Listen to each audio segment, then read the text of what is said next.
জাতীয় সংসদে জামাত ইসলামীর অবিস্মরণীয় বিজয় এবং জামাত ইসলামীর যে এই অবদান, এই অর্জন, এটা ইতিহাসের পাতায় স্বর্ণাক্ষরে লেখা থাকবে।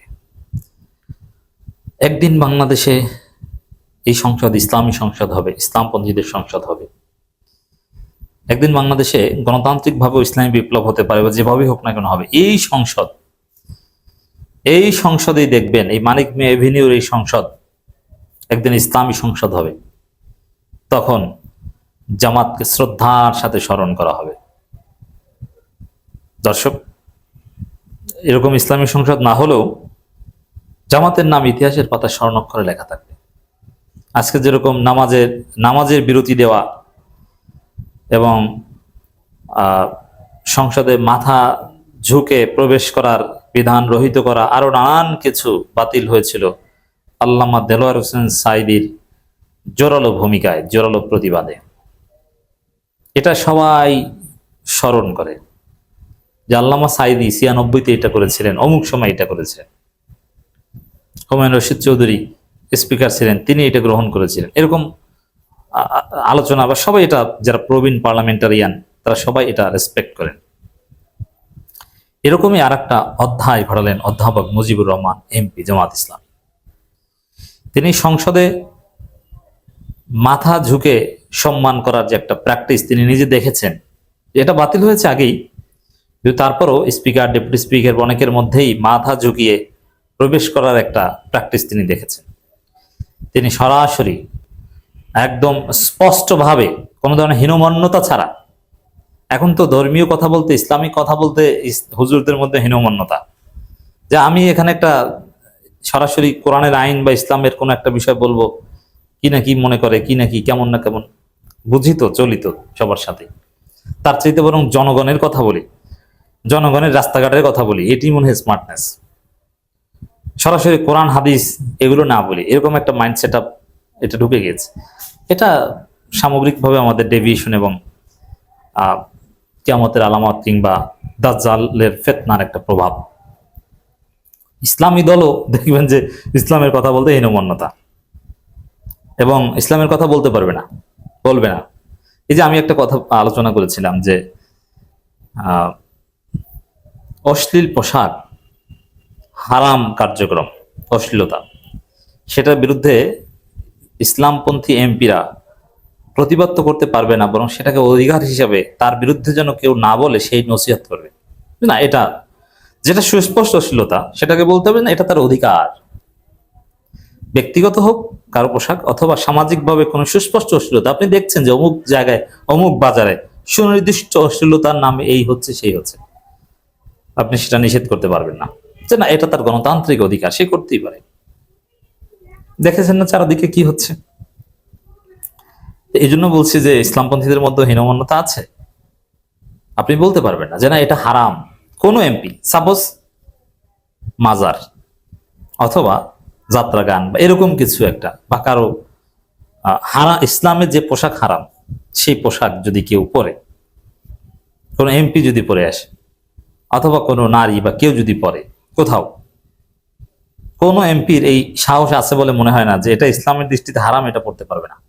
আপনি ফিরান মাজার, আজকে যারা এমপি সবার দৃষ্টিতে এই মাজার হারাম, কিন্তু এই মাজারকে উৎখাত করবেন, সরাসরি হাদিস আছে, মাজার ভেঙে দিবে, এই হাদিস আছে। আমি বলছি না ভাই, আমাকে আবার গালি দিয়েন না যে মাজার ভাঙতে বলছি না, আমি বলছি না।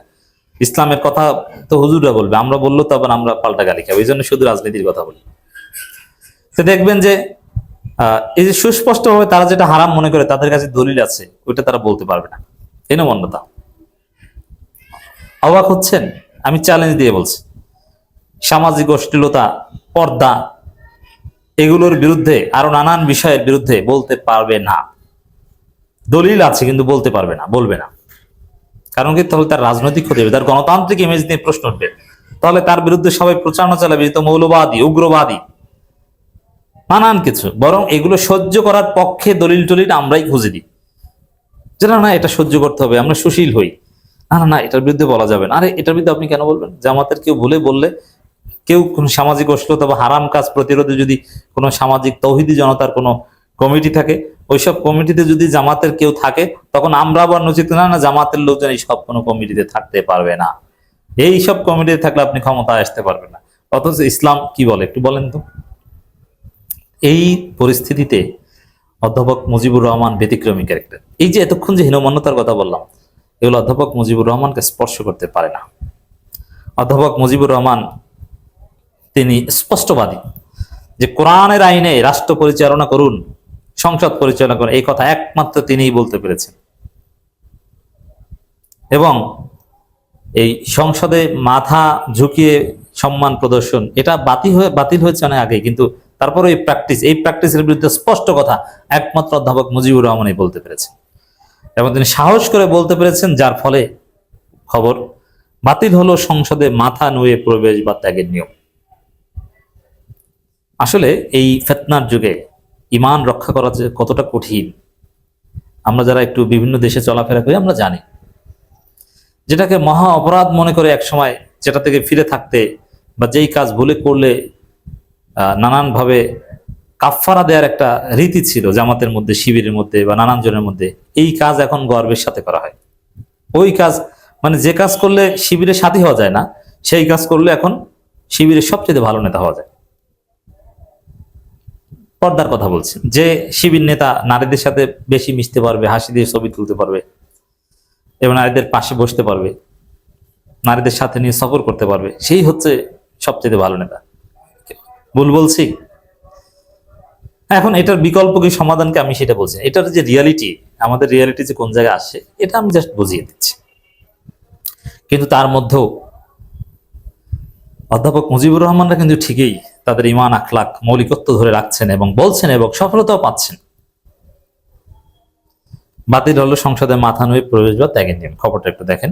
জাতীয় সংসদে প্রবেশ বা বের হওয়ার সময় মাথা ঝুঁকিয়ে বা নিচু করে সম্মান জানানোর প্রচলিত প্রথা বা নিয়ম আনুষ্ঠানিকভাবে বাতিল করা হয়েছে। যদিও এটা অনেক আগে থেকেই বাতিল, কিন্তু এটার যে প্র্যাকটিসটা চলছিল এটা আবার বাতিল করা হলো।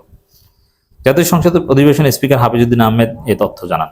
তিনি বলেন, সংসদে প্রবেশ করা বা সংসদ কক্ষ ত্যাগ করার সময়, তার আসন গ্রহণ বা ত্যাগ করার সময় সভাপতির প্রতি সম্মান দেখাবেন। এই বিধিটি 2006 সালে সংশোধন করে ঝুঁকিয়া শব্দটি বাদ দেওয়া হয়েছে। এই যে ঝুঁকিয়া, এটা 2006 সালে বাদ দেওয়া হয়েছে আল্লামা দেলোয়ার হোসেন সাঈদীর প্রতিবাদে। স্পিকার আরো বলেন, এর আগে ত্রয়োদশ বা অষ্টম সংসদের পর্যালোচনা সংশোধনের মাধ্যমে এই মাথা নোয়ানোর বিষয়টি কার্যপ্রণালী বিধি থেকে বাতিল করা হয়েছিল। 2006 সালে 26 সেপ্টেম্বর সংশোধিত কার্যপ্রণালী বিধির 267(1) এর কারণে স্পিকারের চেয়ারে মাথা নোয়ানোর বাধ্যবাধকতা আর নেই, বরং সদস্যরা নিজ নিজ ধর্মীয় রীতি অনুযায়ী সম্মান প্রদর্শন করতে পারবেন। তো ওইটাই আবার স্পষ্টভাবে জানিয়ে দিলেন, ক্লারিফাই করলেন। এখন ভুলেও কেউ মাথা নুয়ে শ্রদ্ধা প্রদর্শন করবে না। এই প্রজন্মের সংসদস্য অনেকটা জানতো না, এমনকি স্পিকারের মধ্যে প্র্যাকটিস ছিল। অধ্যাপক মুজিবুর রহমান স্পিকার আপনার মধ্যেও আমি দেখেছি এভাবে স্পষ্টবাদী শরীয়তের জন্য, যেন এটা কোনো রাজনৈতিক স্বার্থ নাই। মুজিবুর রহমানের 1 কোটি টাকার বেশি কাজ পাবেন এরকম কিছু না, কিন্তু তারপরও তিনি বলছেন একমাত্র ঈমান আখলাক হেফাজতের জন্য।